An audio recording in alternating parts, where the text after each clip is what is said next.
اللہ تعالی وبرکاتہ۔ الحمد للہ نحمده ونستعینه ونستغفره ونؤمن به ونتوکل علیہ ونعوذ باللہ من شرور انفسنا ومن سیئات اعمالنا من يهده الله فلا مضل له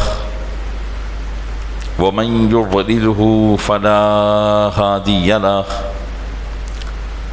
ونشهد أن لا إله إلا الله وحده لا شريك له ونشهد أن سيدنا ومولانا محمدا عبده ورسوله أما بعد فأعوذ بالله من الشيطان الرجيم بسم الله الرحمن الرحيم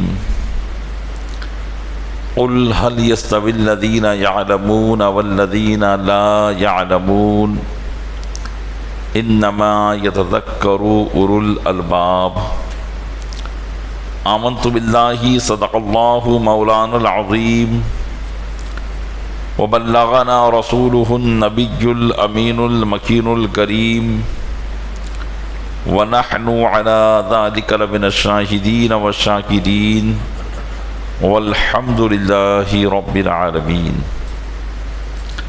آئیے سب سے پہلے ہم اور آپ آقا انعامدار مدینے کے تاجدار، دونوں عالم کے مالک و مختار نائب پروردگار، گلشن ہستی کی اولین فصل بہار کے دربار گوہربار میں درود پاک کا قیمتی ہار پیش کریں۔ اللہم صلی علی سیدنا شفیعنا نبینا و مولانا محمد معدن الجود والکرم علیہ وبارک وسلم۔ عقیدت و محبت کے ساتھ ایک مرتبہ اور پڑھیں، اللہم صلی علی سیدنا شفیعنا نبینا و مولانا محمد معدن الجود والکرم علیہ وبارک وسلم۔ گنبد خضراء کے تصور کے ساتھ ایک مرتبہ اور پڑھ دیں، اللہم صلی علی سیدنا شفیعنا نبینا و مولانا محمد معدن الجود والکرم وعلیہ وبارک وسلم، صلاۃ و سلاما سرمدا دائما ابدا علیک یا رسول اللہ۔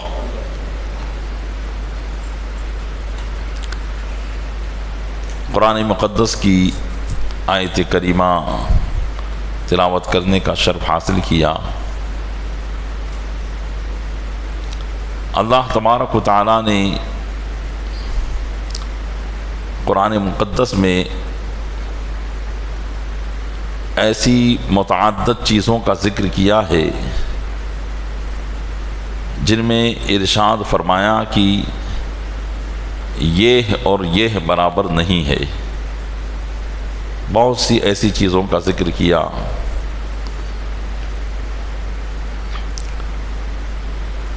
ایک جگہ ارشاد فرماتا ہے هل يستوي الأعمى والبصير، کیا اندھے اور اکھیارے برابر ہیں؟ ایک جگہ ارشاد فرمایا ولا الظلمات ولا النور، نور اور تاریکی برابر نہیں ہے، یعنی اجالا اور اندھیرا برابر نہیں ہے۔ ایک جگہ ارشاد فرمایا ام نجعل المفسدین کالذین آمنوا وعملوا الصالحات، کیا ہم زمین میں فساد کرنے والوں کو ان کی طرح کر دیں گے جو ایمان لائے اور اچھے عمل کیے؟ تو ایسی متعدد چیزوں کو اللہ تبارک و تعالیٰ نے قرآن کریم میں ذکر فرما کر یہ ارشاد فرمایا ہے کہ اندھیرا اور اجالا برابر نہیں ہو سکتا، اندھا اور اکھیارا برابر نہیں ہو سکتا۔ اسی طریقے سے ایک ایمان والا اور کافر برابر نہیں ہو سکتا ہے۔ تو اسی طریقے سے هل يستوي الذين يعلمون والذين لا يعلمون، جو علم والے ہیں وہ ان کے برابر نہیں ہو سکتے، جو علم والے ہیں اور جو بے علم ہے وہ برابر نہیں ہو سکتے۔ ظاہر سی بات ہے اللہ تبارک و تعالیٰ نے نور میں جو چیز عطا فرمائی وہ اندھیرے میں نہیں ہے۔ مومن کو جو فضیلت عطا فرمائی وہ کافر میں نہیں ہے۔ اسی طرح جو فضیلت علم والے کی ہے وہ بے علم کی نہیں ہے۔ قرآن مقدس نے ہم کو ان باتوں کو سمجھانے کا عزم فرمایا اور ہمیں ان باتوں کی طرف توجہ دلائی اور ارشاد فرمایا انما یتذکر اولو الالباب، بے شک نصیحت عقل والے ہی مانتے ہیں۔ اچھی بات عقل والے ہی قبول کرتے ہیں، نصیحت کی بات عقل والے ہی قبول کرتے ہیں۔ تو آج میرے بیان کا موضوع یہی ہے کہ اللہ تبارک و تعالیٰ نے ہمیں انسان بنایا ہے اور اپنی تمام مخلوقات میں ہمیں اشرف اور افضل بنایا۔ اشرف المخلوقات یہ انسان ہی کا لقب ہے۔ اس کی وجہ کیا ہے کہ اللہ تعالیٰ نے دیگر مخلوقات کے سامنے انسان کو افضل اور اعلیٰ کیا، اس کی وجہ علم ہے۔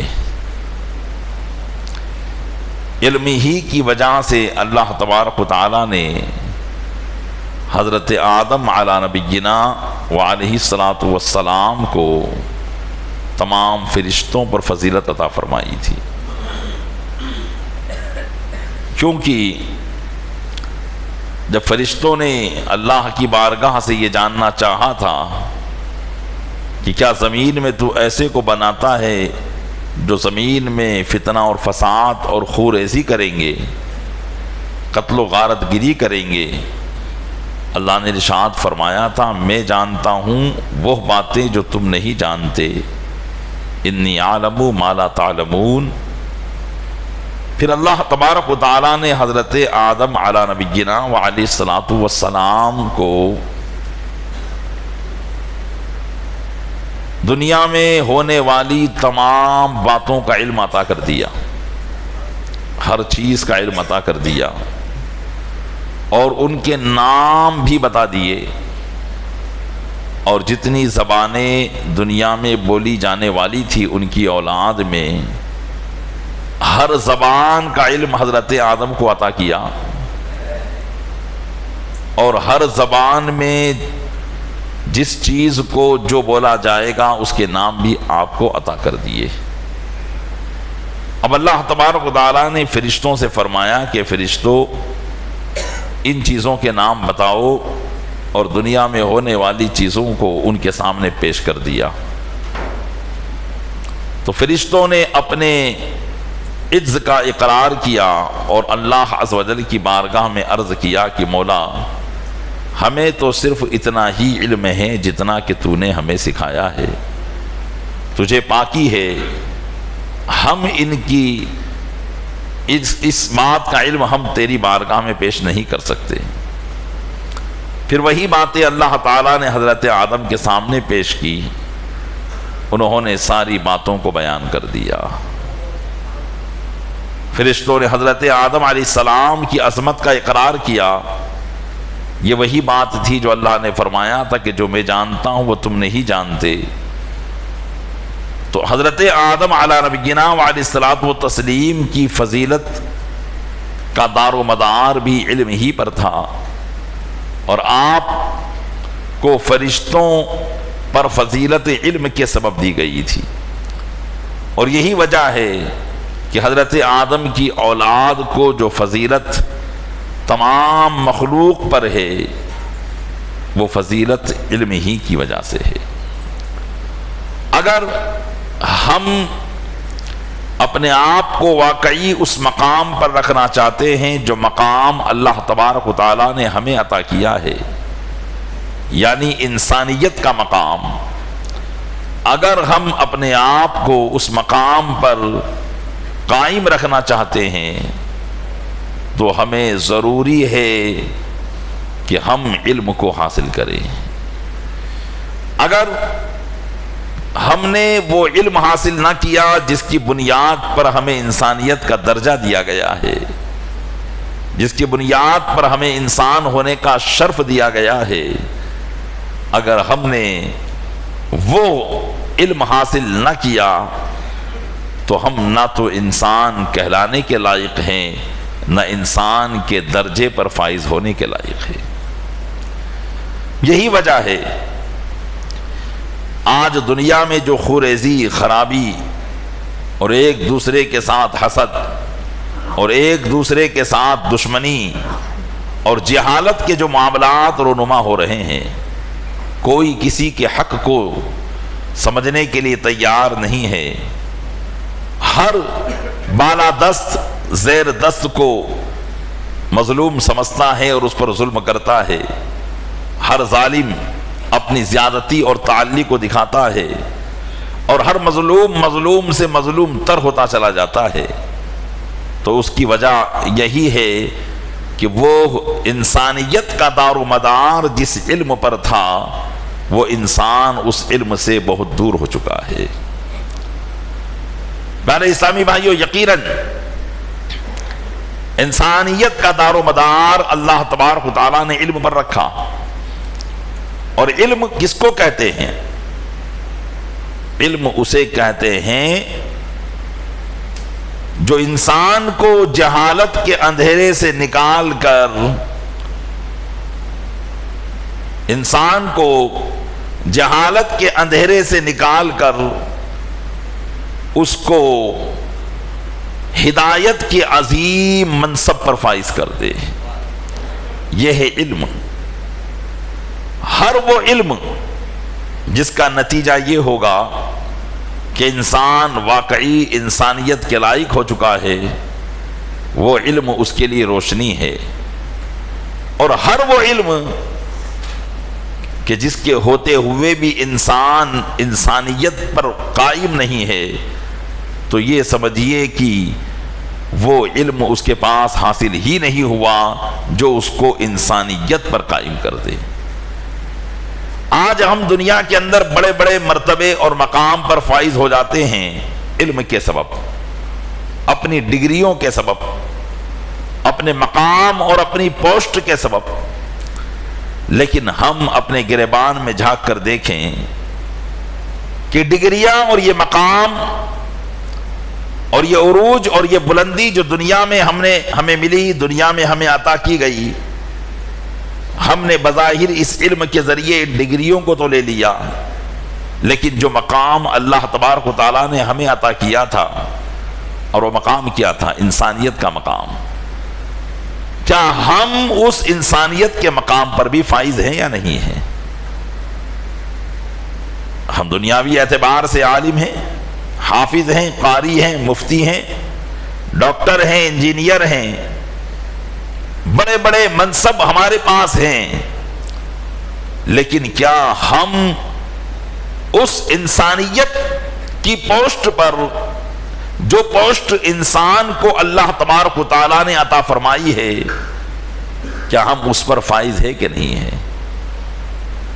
اگر ہم واقعی اپنے گریبان میں جھانک کر دیکھیں گے تو غصہ ہمارے اندر ہے، لوگوں سے حسد ہمارے اندر ہے، لوگوں کے لیے برائی چاہنا ہمارے اندر ہے، ظلم و ستم کو بھڑکانا ہمارے اندر پایا جاتا ہے، اپنی بات منوانا چاہے کسی بھی طریقے سے ہو یہ ہمارے اندر پایا جاتا ہے، اپنی طاقت کے بلبوتے پر کمزوروں کو ستانا یہ ہمارے اندر پایا جاتا ہے، اپنی ڈگری اور اپنی پوسٹ کے بلبوتے پر لوگوں کی مجبوریوں کا فائدہ اٹھا کر ان کو لوٹنا، یہ ہمارے اندر پایا جاتا ہے۔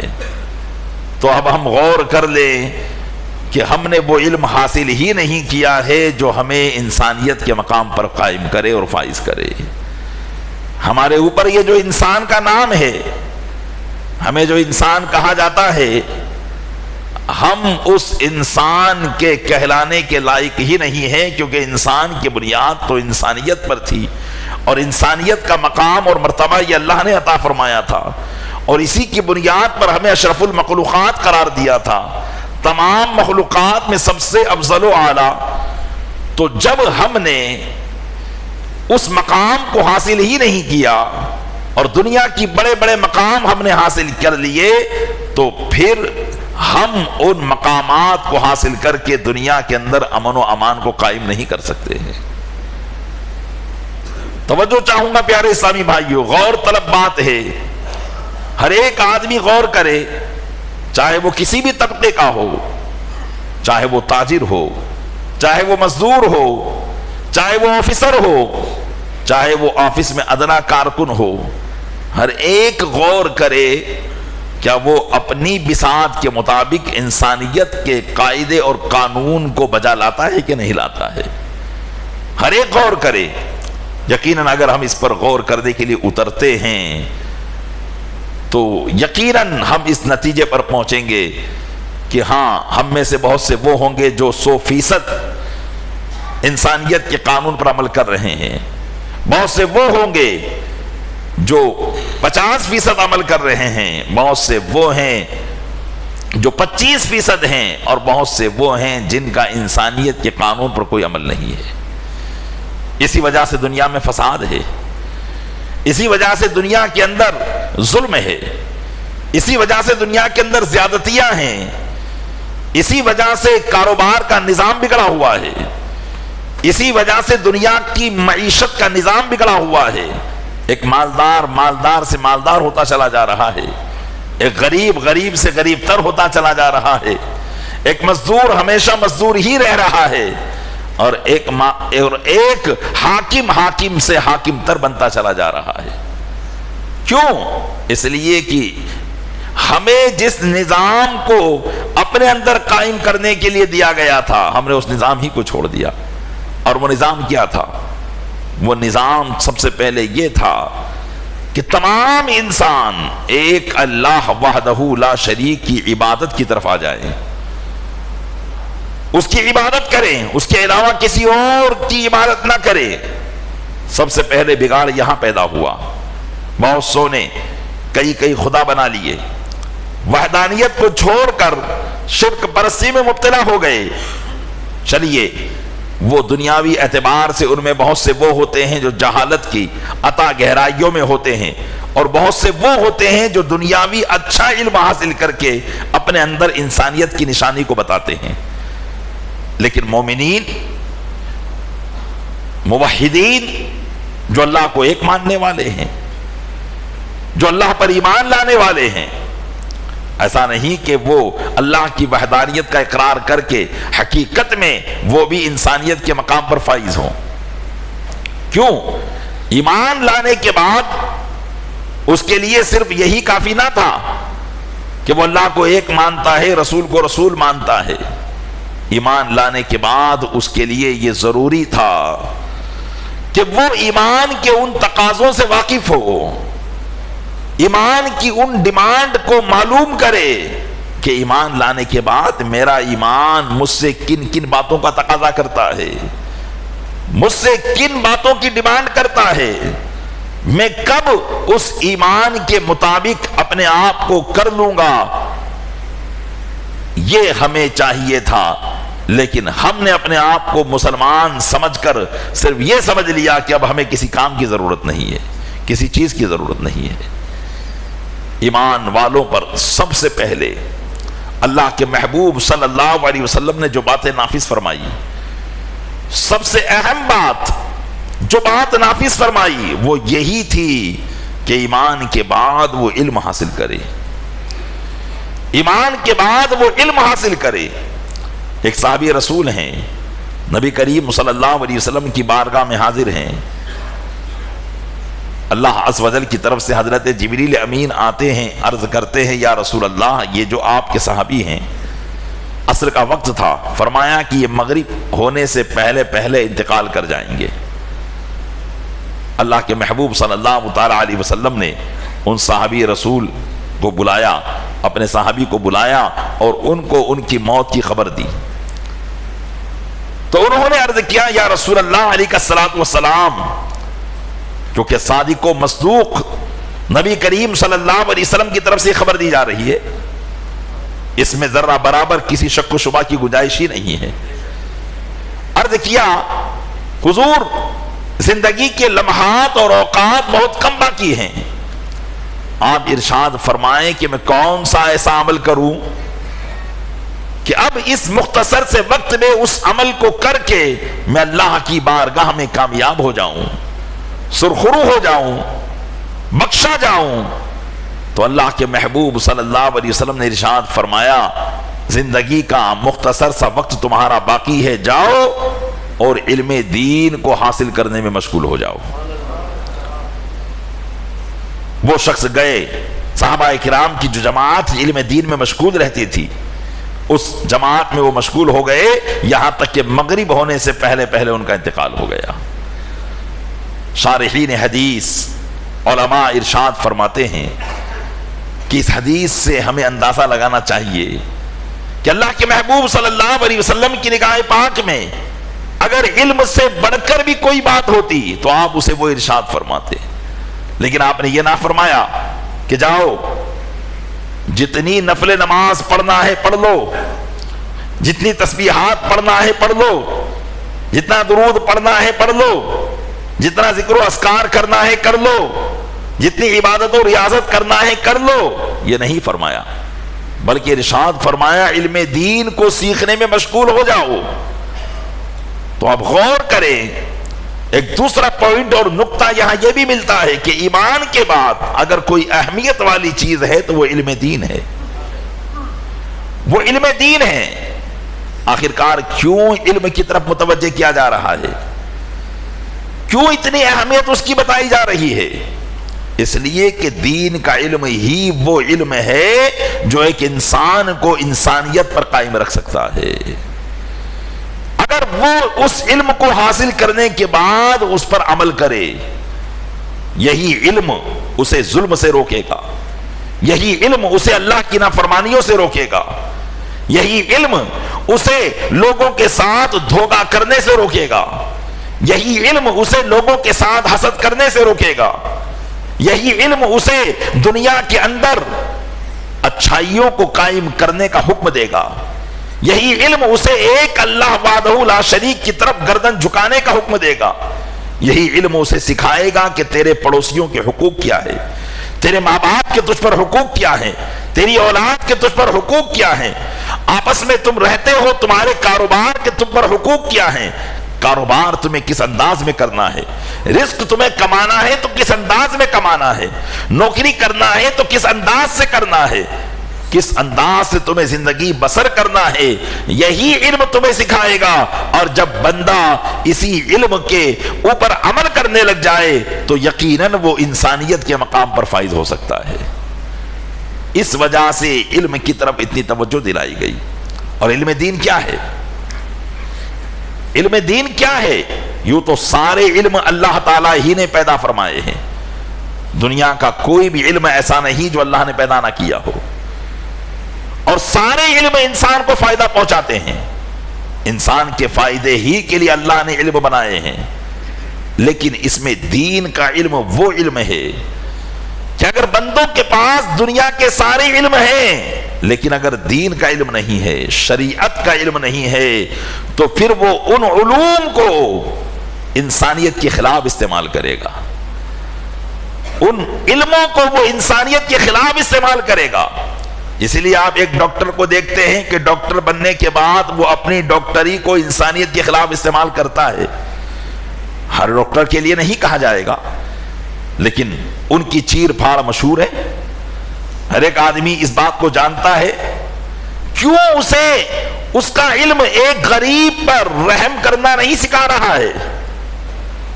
ایک ایڈوکیٹ ہے، وہ جھوٹ بول کر اپنا کام چلا رہا ہے، کیوں اس کا علم اسے جھوٹ جیسی برائی سے نہیں روک رہا ہے؟ اپنے موکل کی، جس کا وہ وکیل ہے، اپنے موکل کی سچائی اور جھوٹائی کو ثابت کرنے میں وہ ایڑی چوٹی کا زور لگا رہا ہے. اپنے سارے علم کے کلابے وہ اس بات پہ لگا رہا ہے کہ کس طریقے سے اس ظالم کو چھڑایا جائے. اس کا علم اسے کیوں فائدہ نہیں پہنچا رہا ہے؟ ایک انجینئر ہے، وہ اپنی ڈگری کا فائدہ اٹھا کر الٹی سیدھی حرکتیں کرتا ہوا نظر آ رہا ہے، کیوں اس کا علم اسے فائدہ نہیں پہنچا رہا ہے؟ ایک ماسٹر ہے، وہ اپنے اسٹوڈنٹس کو صحیح تعلیم نہیں دے پا رہا ہے. اسٹوڈنٹس کو ایک ماسٹر کے پاس پڑھنے کے باوجود بھی وہ علم حاصل نہیں ہوتا جو حاصل ہونا چاہیے. آخر کار اس ماسٹر کو اس کا علم یہ سیکھ کیوں نہیں دیتا کہ یہ طالب علم، یہ اسٹوڈنٹ تیرے پاس اس لیے آیا ہے کہ اپنی زندگی بنائے، اور تجھے اپنی پگار کی پرواہ ہے، تجھے اپنی سیلری کی پرواہ ہے. یہ سارے علم ہیں، لیکن یہ علوم انہیں انسانیت کے خلاف کام کرنے پر ابھار رہے ہیں، انسانیت کو سنوارنے کا اسے نتیجہ نہیں دکھا رہے ہیں. وجہ کیا ہے کہ سارے علم تو اللہ نے انسان کے فائدے کے لیے بنائے تھے، لیکن ان علموں کا فائدہ اللہ نے دین کے علموں میں پوشیدہ رکھا تھا، اور دین کا علم بالخصوص اللہ نے اپنے پیغمبروں کے ساتھ بھیجا.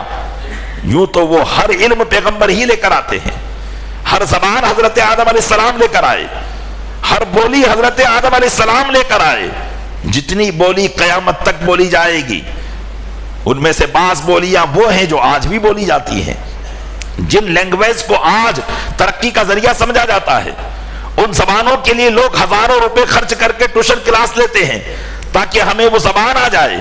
یہ ساری زبانیں بھی حضرت آدم علیہ السلام ہی لے کر آئے ہیں، یہ سارے علوم بھی حضرت آدم علیہ السلام ہی لے کر آئے ہیں. پیغمبران اعظام ہی سارے علم لے کر آئے، لیکن پیغمبران اعظام ان علوم کا چرچا نہیں کرتے تھے. یہ علوم لوگ ان سے ایسے ہی سیکھتے تھے. پیغمبران اعظام نے اپنے پیغام نبوت کے ساتھ جس علم کی تشہیر کی، وہ علم دین تھا، اس لیے کہ اسی علم دین کے ذریعے وہ دوسرے علم سے فائدہ صحیح طرح سے اٹھا پائے گا. ورنہ یہ علم دین اسے نہیں ہوگا تو دوسرے علم اسے نقصان پہنچائیں گے، وہ خود بھی نقصان میں پڑے گا اور پوری دنیا کو نقصان میں ڈال دے گا. آج یہی وجہ ہے کہ دنیا میں پڑھے لکھے لوگ بہت زیادہ ہیں، لیکن اس کے باوجود دنیا کے اندر ظلم کا خاتمہ نہیں ہو پا رہا ہے. وجہ کیا ہے؟ وجہ یہی ہے کہ جو علم انسان کو انسانیت عطا کرتا تھا، اس علم کو غیروں نے تو چھوڑا، مسلمانوں نے بھی چھوڑ کے پس پشت ڈال لیا ہے.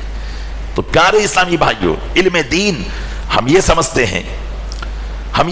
ہیں کہ علم دین کیا ہے؟ یہی نماز روزے کے مسائل کو حاصل کرنا، انسان کی پیدائش سے لے کر اس کی موت تک جتنے بھی مرحلوں سے اسے گزرنا ہے، ہر سبجیکٹ میں علم دین ہے، ہر سبجیکٹ میں علم دین ہے. اس کی پیدائش سے لے کر، اس کی پرورش سے لے کر، اس کے پروان چڑھنے تک، اس کے کاروبار سے لے کر، اس کے نکاح اور اس کی شادیاں اور اس کی ازدواجی زندگی اور اس کی پرائیویٹ زندگی، جس شعبے میں وہ قدم رکھتا جائے گا، علم دین ہر شعبے کے اندر اس کی رہنمائی کر رہا ہوتا ہے. لیکن یہ کب ہوگا؟ جب ہمیں وہ علم معلوم ہوگا. اللہ تعالیٰ کی نعمتوں کا استعمال حقیقی معنوں میں یہ علم دین کے ذریعے ہو سکتا ہے، لیکن ہم نے اس کو حاصل ہی نہیں کیا. اسی لیے اللہ کے محبوب صلی اللہ علیہ وسلم نے ایمان کے بعد یہ فرض فرمایا، طلب العلم فریضۃ علی کل مسلم و مسلمہ. علم کا سیکھنا ہر مسلمان مرد و عورت پر فرض ہے. یہ کیوں فرمایا گیا؟ فرض کا مطلب آپ سمجھتے ہیں؟ فرض کا مطلب ہے کہ ضروری ہے، یہ اللہ کی طرف سے ضروری قرار دیا گیا کہ اگر ہم اسے سیکھتے ہیں تو جس طریقے سے نماز پڑھ کر ہم نے اللہ کے ایک فرض کو ادا کر لیا، روزہ رکھ کر ہم گناہ سے بچ گئے اور روزہ چھوڑنے کے گناہ سے ہم محفوظ ہو گئے، حج کر کے ہم نے حج کا رکن ادا کر لیا اور فرض ادا کر لیا، زکوٰۃ دے کر ہم نے مال کا زکوٰۃ ادا کر کے ہم اللہ کی بارگاہ میں گناہ سے بچ گئے۔ اسی طریقے سے علم بھی فرض کیا گیا ہے کہ علم کو حاصل کر کے ہمیں اللہ عز و جل کے اس حکم کی پیروی کرنا ہے۔ لیکن اب رہی بات یہ علم کتنا حاصل کیا جائے، دین کا علم ایک مسلمان پر حاصل کرنا کتنا ضروری ہے؟ کیا ہر ایک عالم دین بنے، ہر ایک مفتی اسلام بنے؟ ایسا اسلام نہیں کہتا۔ ہر ایک کے لیے ضروری نہیں ہے کہ وہ سب کے سب دین کے علم میں مشغول ہو جائیں اور دنیاوی کاروبار ٹھپ ہو جائے، ہر ایک کے لیے ضروری نہیں ہے، بلکہ قرآن کریم نے اس کی بھی تقسیم فرمائی ہے۔ قرآن کریم نے اس کی بھی تقسیم فرمائی ہے۔ ارشاد فرمایا فلولا نفر من كل فرقة منهم طائفة ليتفقهوا في الدين ولينذروا قومهم اذا رجعوا اليهم لعلهم يحذرون۔ قرآن ارشاد فرماتا کیوں نہیں ان میں سے ہر گروہ میں سے ایک جماعت ایسی ہو، یعنی مسلمانوں کی جماعتوں میں سے ایک جماعت ایسی ہو جو دین کا علم حاصل کرے۔ لِيَتَفَقَّهُوا فِي الدِّينِ، سب پر پورے دین کا علم حاصل کرنا فرض نہیں کیا جا رہا ہے، پورے دین کا علم حاصل کرنا فرض نہیں کیا جا رہا ہے، بلکہ فرمایا جا رہا ہے کہ اپنی جماعت میں سے ایک جماعت دین کے لیے وقف کرو، ایک جماعت دین کو حاصل کرے، دین کا مکمل علم حاصل کرے۔ انسان کی پیدائش سے لے کر موت تک انسان کو جن جن مرحلوں سے گزرنا ہے، شریعت کے اعتبار سے، انسانیت اور اسلام کے اعتبار سے کس طریقے سے ان مرحلوں پر اسے زندگی گزارنا ہے، یہ سارے مسائل ایک جماعت سیکھے، سب نہیں۔ پھر وہ کیا کرے؟ وہ ایک جماعت جب سیکھ کر واپس آئے، لِيُنذِرُوا قَوْمَهُمْ إِذَا رَجَعُوا إِلَيْهِمْ، تو وہ بعد والے لوگوں کو ڈرائے۔ کن لوگوں کو؟ جنہوں نے اپنے کاروبار کی، تجارت کی، دنیاوی ماحول کی مصروفیت کی وجہ سے دین کا علم حاصل نہ کیا، تو وہ جماعت آنے کے بعد ان کو سکھائے، ان کو ڈرائے، اللہ عز و جل کا خوف دلائے، احکام شرعیہ پر عمل کا انہیں عامل بنائے، انہیں ڈرائے، تاکہ وہ علم والے علم حاصل کرتے رہیں، جو مکمل علم حاصل کریں، اور جو مصروفیات کی وجہ سے علم حاصل نہ کر پائے یہ ان کو علم سکھائیں۔ اس طریقے سے ہر ایک آدمی صاحب علم ہو جائے گا، ہر ایک آدمی علم والا ہو جائے گا۔ تو ہر ایک پر مکمل علم سیکھنا فرض نہ کیا گیا، بلکہ ہر ایک پر اس کی ضرورت کے مطابق علم سیکھنا فرض کیا گیا، ہر ایک پر اس کی ضرورت کے مطابق۔ ہم کسی بھی ملک میں رہتے ہیں، اس ملک کے قواعد اور قوانین کا جاننا ہمارے لیے ضروری ہوتا ہے۔ اس ملک میں کیسے رہنا ہے، ایک سوسائٹی ہے، اس سوسائٹی کے کیا حقوق ہیں۔ یقیناً ہر سوسائٹی کے حقوق ہوتے ہیں، گورنمنٹ کی طرف سے بھی ہوتے ہیں، ملک کی طرف سے بھی ہوتے ہیں، اور اس حقوق پر عمل کرنا ہر ایک کے لیے ضروری ہوتا ہے، اور اس حقوق کو جاننا بھی ہر ایک کے لیے ضروری ہوتا ہے۔ اسی وجہ سے جب آپ گاڑی لے کر سڑک پر نکلتے ہیں تو آپ کے لیے ضروری ہے کہ آپ سڑک کے قوانین جانیں، ٹریفک کے قوانین جانیں۔ اگر آپ ٹریفک کی خلاف ورزی کرتے ہوئے پکڑے گئے تو آپ کا یہ عذر کام نہیں آئے گا کہ مجھے یہ قانون معلوم نہیں تھا، بلکہ پینلٹی اور جو سزا ملنا ہے وہ مل کے رہے گی۔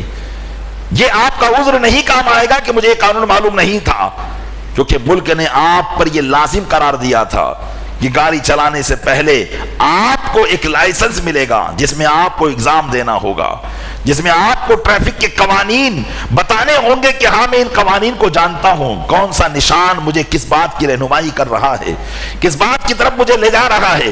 یہ سارے قوانین جب آپ جان لیتے ہیں تو گورنمنٹ کی طرف سے آپ کو گاڑی چلانے کا لائسنس دے دیا جاتا ہے۔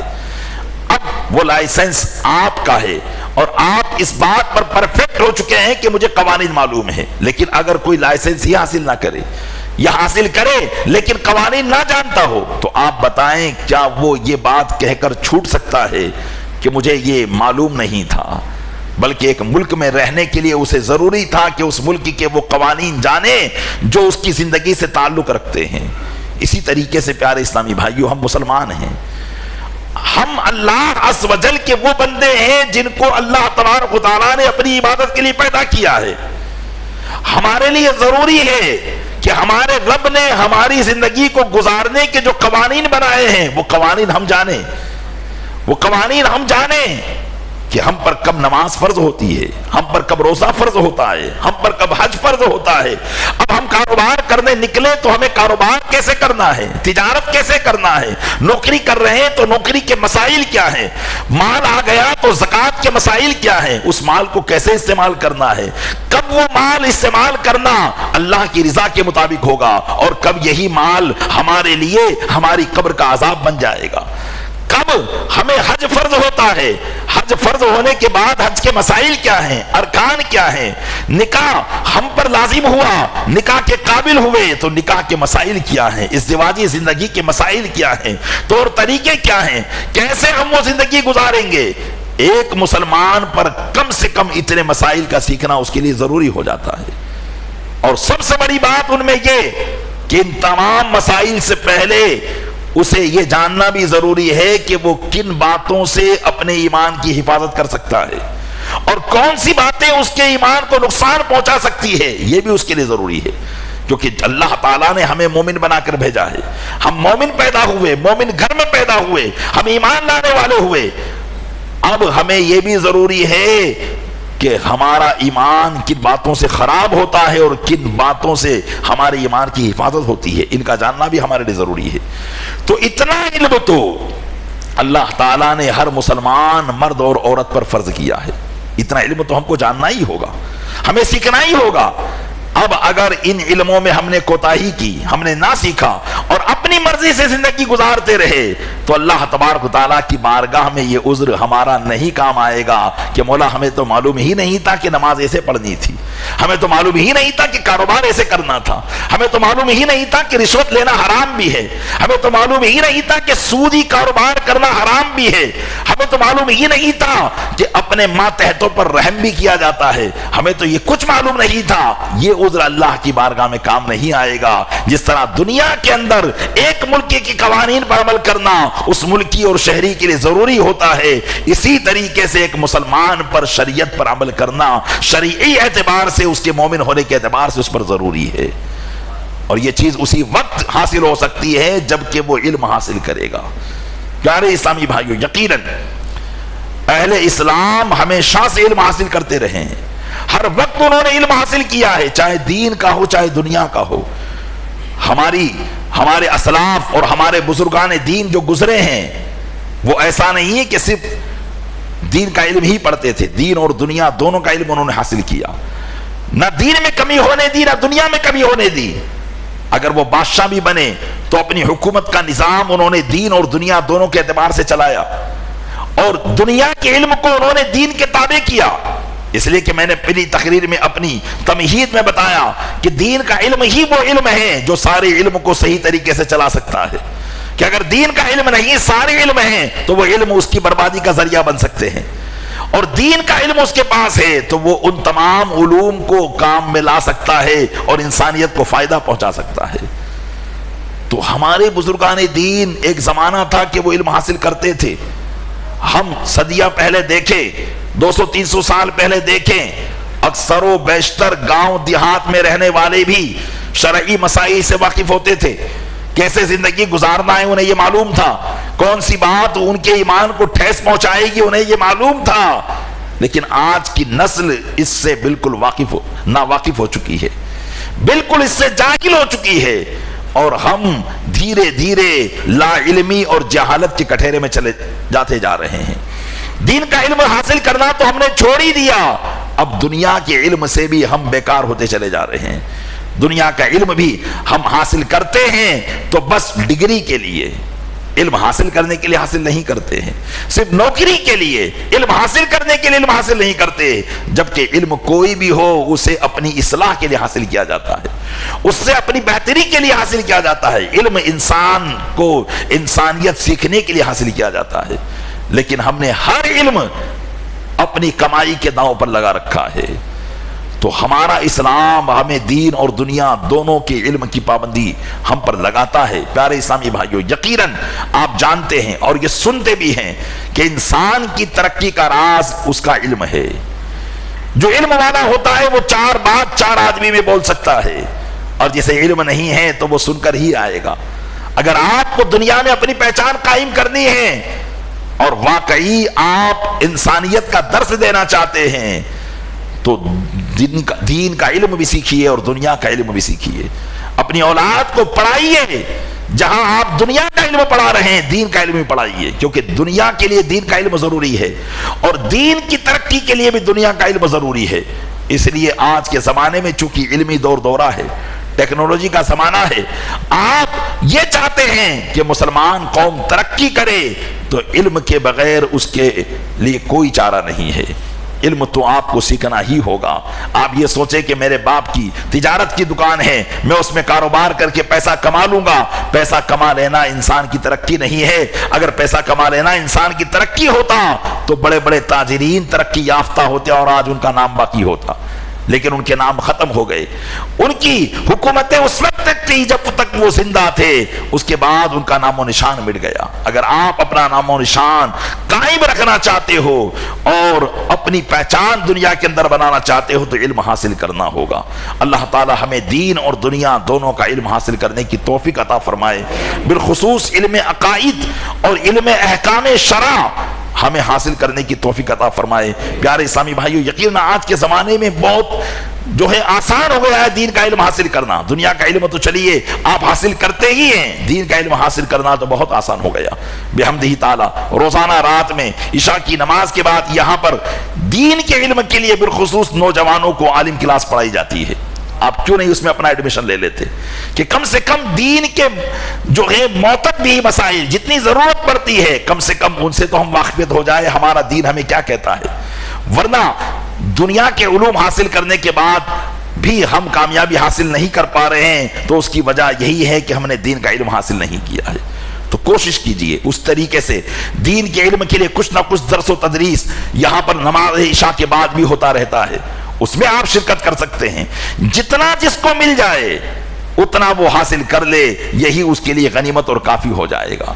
اللہ کے محبوب صلی اللہ تعالی علیہ وسلم کی آخری حدیث سنا کر میں اپنی گفتگو ختم کرتا ہوں۔ نبی کریم صلی اللہ علیہ وسلم ارشاد فرماتے ہیں کہ جو مسجد میں نیکی سیکھنے اور سکھانے کے لیے گیا، اللہ تبارک و تعالیٰ اس کے لیے مکمل حج کا ثواب لکھ دیتا ہے۔ یہ واقعی آخرت کے ثواب کی بات ہے۔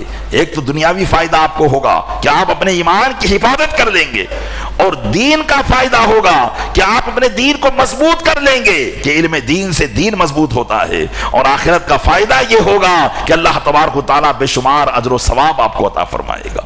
تو کوشش کیجئے، اس طرح کی بہت سی حدیثیں دین کے علم کی فضیلت میں بیان کی جا سکتی ہے۔ درس و تدریس میں آپ شرکت کیجئے، آپ جو ہے کلاسیں جوائن کیجئے کہ آج کے زمانے میں یہ علم حاصل کرنا بڑا آسان ہے، بس آپ کی کوشش ہونی چاہیے۔ جب آپ کوشش کریں گے تو یقیناً اللہ تبارک و تعالیٰ آپ کی کوشش کا پھل آپ کو عطا فرمائے گا۔ اللہ تعالیٰ اپنے محبوب صلی اللہ علیہ وسلم کے صدقے میں ان تمام باتوں پر ہمیں عمل کرنے کی توفیق عطا فرمائے۔